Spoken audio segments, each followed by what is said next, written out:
بسم اللہ الرحمن الرحیم۔ محترم دوستو، السلام علیکم۔ ایک خوبصورت واقعہ کے ساتھ آپ کی خدمت میں حاضر ہوں۔ واقعہ کچھ یوں ہے۔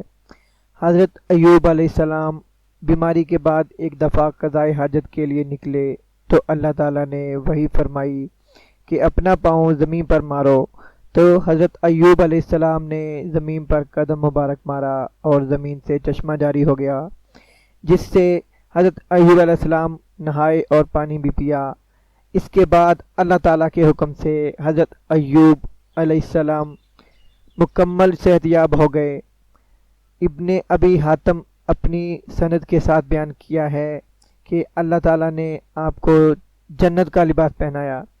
حضرت ابن عباس رضی اللہ تعالیٰ عنہ فرماتے ہیں کہ اللہ تعالیٰ نے آپ کا مال اور اولاد آپ کو واپس کر دیے، اور اتنا ہی نہیں بلکہ مال و دولت اور بھی دیا، اور اللہ تعالیٰ نے حضرت ایوب علیہ السلام پر وحی نازل کی کہ میں نے تمہاری اولاد اور تمہارا مال واپس کر دیا ہے، اور اتنا اور بھی دے دوں گا، اور اللہ تعالیٰ نے طرح طرح کی نعمتیں عطا کی۔ حضرت ایوب علیہ السلام اپنی صحت یابی کے بعد 70 برس تک زندہ رہے اور دین حنیف کے لیے محنت کرتے رہے۔ آپ کے بعد لوگوں نے دین ابراہیم کو تبدیل کر دیا۔ میں امید کرتا ہوں کہ ویڈیو آپ کو پسند آئی ہوگی۔